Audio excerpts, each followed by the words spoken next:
kabaruji e demgal pular e radio Jawol Sar musidɓe tedduɓe bandiraɓe ten ko ɓeɗa Jawol Sar to gondoni no gondirɗon kala on calminama yonti meftane men e kabaruji ma en dusdiren e denɗi men Amadou Touré e kabaruji dowlaji dentude kabaruji international uddara meftane men ko kabaru coftal ɓalli ɗum ko rogere musidɗo men Tidiani Niang. Seydi Touré bisimilla e kabaruji dowlaji dentude e kabaruji international. Bandiraɓe sehilaɓe heɗotoɓe radio Jawol Sar hande ko ñalawma 7 nogas e tati lewru mai hitande ujunaji nogas e jeegom kabaruji mon dewgal pular giɗoɗon habaruji ɗi États-Unis e tugnade ko yalti hanki to Washington on juge court fédéral riwti oɗo sa joni gueɗe ɗe ganduɗa ɓe walla toñangueji ɓe pawe Gilmar Garcia ko neɗɗo mo ganduɗa nawtunoɗo toon to Venezuela nde ɓe nawtude men ene jeeyano e ɓeɗo yimɓe temedere capanɗe tato e jeeɗiɗi déportano to El Salvador kanko hoore makko noon e wayno ko ɗon sa kamɓe laamu ngu ɓe mbiɗo wonde ko erreur kono guila nden en ɓe gartirimo caggal nde avocat ji makko e yimɓe hewɓe kadi saɗiyankoɓe jeeyaɓe to mari landu mbi wonde ko nawtkol makko walla déportation makko ko hunde yaɓɓude kuuɗe tawde on sa kayitaji makko gonno koye lawol ko way woni fof laamu ngu fawino makko toñangueji ɗum noon ko hitande ujunnaji ɗiɗi nogas ɗiɗi ɓe mbino wonde ko kanko hoore makko tawama walla toon to Tennessee police dartininomo par ce que wonde cukalon tokson ɓe jettaki duuɓi killifagal mo nawa ɗumen nokkuji ɗum ɗon kadi ko hunde violation constitution no mbi kono noon juge hande fédéral goto kañum hoore mum yaltiniɓe wonde ko kala koɓe pawe makko ani wayno ko ɗum ɗo fof ko gueɗe ɗe ganduɗa politique ala fof koɓe pawe makko ganduɗa ko hunde ko wawi artirede ñawede e makko kanko Gilmar kanko ɗo juge noon e ñande aljuma nde waɗi ñawore makko wonde kanko oɗo biyeteɗo Gilmar Obrago Garcia foti opérede kanko ɗo juge noon ko juge fédéral woni kadi ko district toon to Colombia wiyete ko Beverly Crenshaw ko debbo e ɗum no ko windi ɗum ɗo makko wi wonde ko kanko Gilmar ko fawa ko fof ko gueɗe politique donc Donald Trump ɓe continue hande campagne kala moɓe kaɓi ala sago ɓe mbadde mum ɗum to haaɓe kawa donc ɗum woni ɗon ko wawi wonde fof en wayno ko awɗo juge o yamirimo wonde ko kanko Gilmar yo ɗaccit ko yacci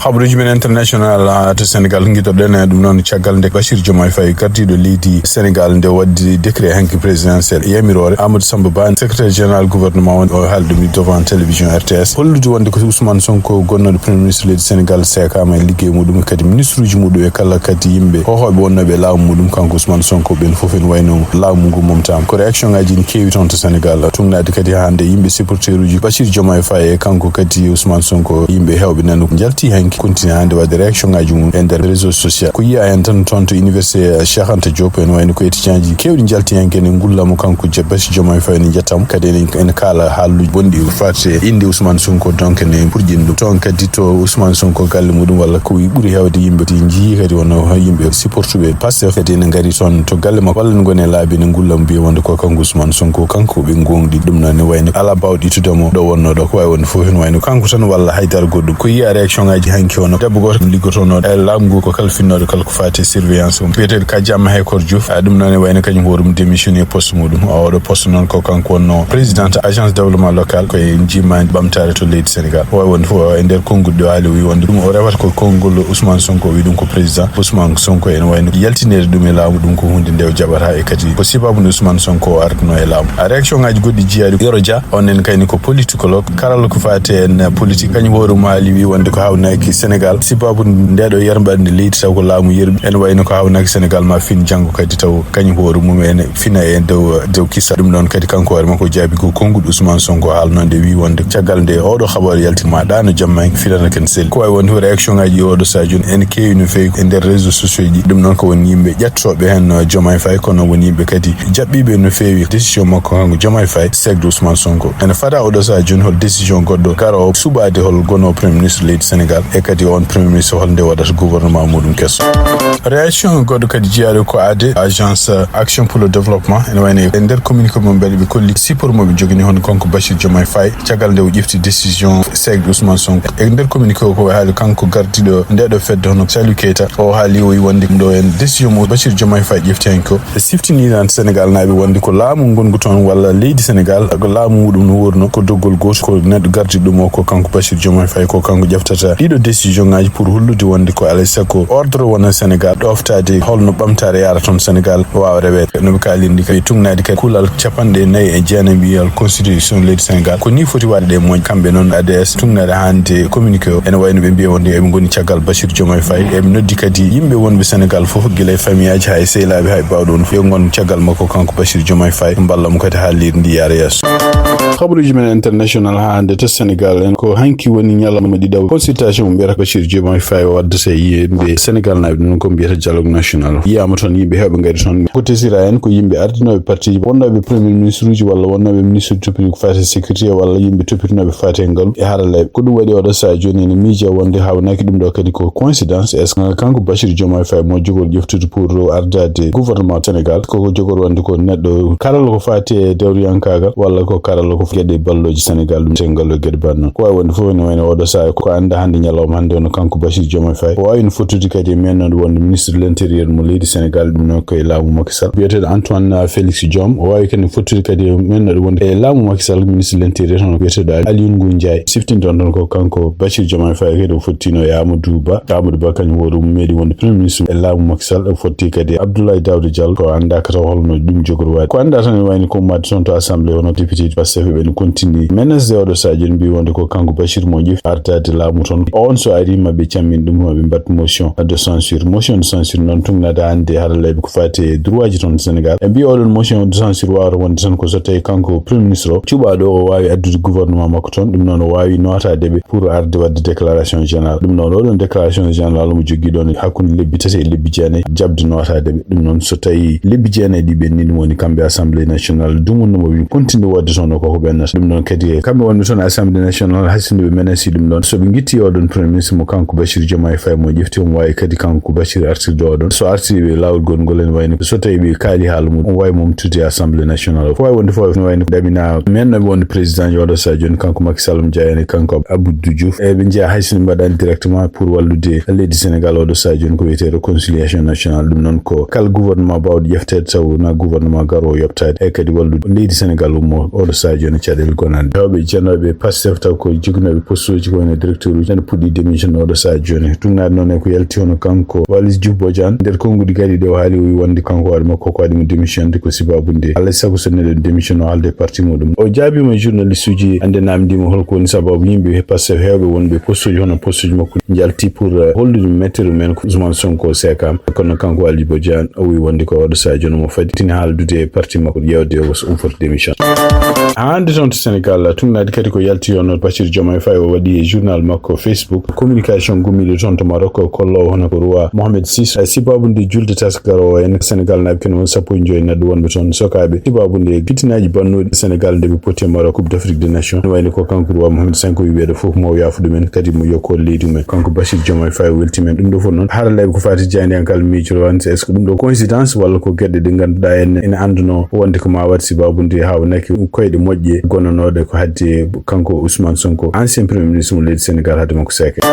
habaruji men international hande to France hono ko ministre toppitiɗo ko fate affaire étrangère mo leydi France nder konngol ngol ƴefti kadi o wi wonde partirde hanki hono ministre Israël toppitiɗo ko fate sécurité nationale den wayno ko koyngal mum haɗama hankadi jillu toon to France ɗum noon ko caggal nde kanko oɗo ministre biyeteɗo Itamar Ben Gavir kanko hoore makko mo holla vidéo ni wonde ko yimɓe nangganoɓe ɗeɗo laaɗi biyeteɗo flottille ko laaɗi gumminoɗe toon to Turquie ken wona laaɗi kewɗe innoɓe yadde firta haɗande nde Israël naɓe mbaɗi kala ko woni laana wawa yadde yettade toon to Gaza ɗum noon ene wayno ko caggal nde Itamar Ben Gavir nde o holli oɗon vidéo mo haala hen mo wi wonde ko yimɓeɓe ene bisma ɗo e Israël ɗum ko leydi mumen ɓeɗo kadi ɓe hollata ɓe ene koko porsani ene dicci kadi ene tourne koyɗe men tuura juuɗe men kabba caggal ɗum ɗo fof noon e tugnade konngol kanko ministre français toppitiɗo ko fati affaire étrangère Jean Joël Barrot o wi ɗum ɗo ko hunde hersinide ko hunde kadi nde neɗɗo wawa sifa ɗiɗo comportement ji kanko ministre o waɗi ɗum fatude e citoyen français e citoyen européen kanko ministre o kadi o haali o wi wonde ko gonga ni ɗeɗo laaɗe neldu ɗumen toon ala fof ko jogori nafde ko wawi wonde fof nanggude yimɓe wonɓen kadi ene lebta ɗumen way kono waasi ɗoftade kala ko woni haqqinemaade e nder kadi ko haali hen kadi o wi wonde ɗiɗo en vidéo ji mo kanko oɗo ministre mo waɗi o e gueɗe ɗe waɗa ɗe mbaɗa ɗe fof ɗum fof ko noddude ko fati fitina ko noddude kadi ko fati caɗele hollude kadi gañantumagal ngol ɓe jogui contrôle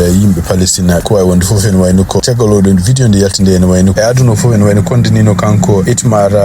Ben Gavir premier ministre mo leydi Israël Benjamin Netanyahu o haali o wi wonde ɗeɗo gueɗe walla ɗiɗo vidéo ko yalti hen ko en ɗum ko hunde lundinde kala ko wiyete ene dejre walla ko wiyete aadaji gouvernement Israël kono ene wayno ko ala fof ko waɗa e makko kanko Itamar siftinɗon tan ko toon to Israël Itamar Ben Gavir mo jeeya ko yimɓe conservateur uji taw ko juven walluɓe kanko Benjamin Netanyahu pour o laamu ene jeeya kadi e gueɗe ɗe ganduɗa ɗe peewa makko kanko Benjamin Netanyahu so tawi to o natti wadde pression e Israël naɓe walla o natti wadde wadde hareji ɗi waɗata contre yimɓe to Gaza en wayni koɓe bonnoɓe gouvernement makko kanko Benjamin Netanyahu ko wawi wonde fof en wayni France oɗo Sadio ɓe namdima ɗele kewɗe Europe yo mbat sanction ngaji contre gouvernement Israël surtout ene kanko Itamar Ben Gvir ɗum noon sifti ɗon kamɓe Italie naaɓe aussi ɓe mbaɗi ɗiɗon sanction ngaji yontere ɓennude golle ma jooɗi peewi Seydou Touré Tidjani Niang bisimilla ma meftane joganɗa en e coftal ɓalli musidɓe tedduɓe hettiyankoɓe haalirde radio Wolsare gadorɗen leydi Mauritanie gasi ha laaɓi kiiɗe hannde championnat mo leydi Mauritanie Super 1 hitandu junnaji ɗe nogas joyi hitandu junnaji ɗe nogas jeegom to stade Cheikh Boydi équipe FC Nouadhibou nde nawi championnat mo leydi Mauritanie kiiɗe hannde wonno ko remise des trophées to stade Cheikh Boydi faade équipe FC Nouadhibou teskamo oɗo remise de trophée heeɓi fartange tawtorede kiiɗe hannde gardiɗo fédération mo leydi Mauritanie Ahmed Yaya e yoga e autorité ji keeɓi fartange tawtorede joueur équipe nationale mo leydi Mauritanie joueur to kippu Glasgow Rangers biteɗo Diadje Gassama kiiɗe hannde heeɓi tawtorede FC Nouadhibou kañum heeɓi polgue yesso kippu Inter mo Nouakchott taw ko loggol gotol ndigal e ndeɗo hitande jippi deuxième division ko kippu Inter mo Nouakchott e kippu FC Lixane Nouakchott King kañum heeɓi fartange yesso kippu Keydi FC taw ko loggi ɗiɗi ndigal défenseur équipe nationale mo leydi Mauritanie petto to kippu Angers Jordan Lafort kiiɗe hannde o yettimɗo e lamorgo leydi Mauritanie Nouakchott ngol ɗo woni lawol garwoningol hono Jordan Lafort en arɗo e lamorgo leydi Mauritanie Nouakchott ko ngam heɓnade pottitte ɗiɗi cehilagal journée FIFA jogor fuɗɗade début mois de juin to leydi Maroc équipe nationale mo leydi Mauritanie jogui pottitte ɗiɗi hakkude mabɓe kippu Libéria e kippu Niger Roi Hammet VI ñalawma hannde o yaafima supporteur uji Sénégal naaɓe jagganoɓe to leydi Maroc caggal final coupe d'Afrique Maroc hitandu ujunnaji ɗe nogas joyi hakkude kippu Sénégal e kippu Maroc siftinde bandiraɓe wonno ko 17 supporteur e dumunnaji ɓennudɗi supporteur uji tati keeɓino fartange ɗaccitede ñalawma hannde roi mo leydi Maroc Mohamed VI o ɗacci o waɗi grâce 15 supporteur Sénégal naaɓe jagganoɓe to leydi Maroc Bassirou Diomaye Faye ko gardiɗo leydi Sénégal jayde 360 o holliti ƴettore makko faade roi Mohamed VI caggal nde waɗi grâce ɗiɗo supporteur uji équipe nationale mo leydi Sénégal fédération mo leydi Sénégal e baynagu mabɓe yaltugo kihiɗe hannde ɓe politique fate ɗiɗo supporteur uji jafadi ma gartu e lamorgo leydi Sénégal wonata ko kihiɗe aset o aéroport Blaise Diagne ɓe jogori yettade to leydi Sénégal ko pecce jamma to pawi hojomaji 45 woni minuit 55 eɓe jetta galɗo teddugal ko fati oɗo grâce mo roi Mohamed VI waɗani ɗiɗo supporteur ngam heɓde wellitare ɗum ɗo ko communiqué ummorat fédération mo leydi Sénégal championnat mo leydi Espagne pottitte ñalawma hannde kippu Getafe kañum heeɓi polgue yesso kippu Osasuna taw ko loggol gotol ndigal kippu Valence kañum heeɓi fartange yesso kippu FC Barcelone taw ko loggitete loggol gotol Real Madrid kañum heeɓi polgue yesso kippu Athletic Club taw ko logginayi loggi ɗiɗi championnat mo leydi Angleterre ma fettu ñalawma janggo pottitte ɗe fof zuwat ko 15h GMT Crystal Palace ma hewndir kippu Arsenal Liverpool ma jaɓɓo Brentford Manchester City ma hewndir kippu Aston Villa Tottenham ma jaɓɓo kippu Everton kippu Fulham ma hewndir kippu Newcastle Sunderland ma hewndir kippu Chelsea championnat mo leydi Italie Serie A ñalawma janggo pottitte ɗe fof zuwat ko 18h45 GMT Leeds ono joueur équipe nationale mo leydi Mauritanie zuwata Oumar Ngom ñalawma janggo maɓe kiwdir kippu Genoa AS Verona ma hewndir kippu AS Rome kippu Torino ma hewndir kippu Juventus kippu Napoli ma hewndir kippu Udinese gasi ha laaɓi Ligue des Champions hitandu ujunnaji ɗe nogas joyi hitandu ujunnaji ɗe nogas jeegom taw ko sengo rewɓe kiiɗe hannde kippu FC Barcelone nawi oɗo Ligue des Champions caggal polgu mabɓe yesso kippu Olympique Lyonnais taw ko logginayi ndiga kabaruji men cofsal balik ɗo kadi ñangel golle ma jooɗi peewi en jetti en jarni dendagal bandiraɓe hettiyankoɓe radio Jowol Sare en ñaguima joom jaam mo jaam woni jungo mum nde waɗanten jaam ha ɓuuren jaam wonde jaam yo en gone jaam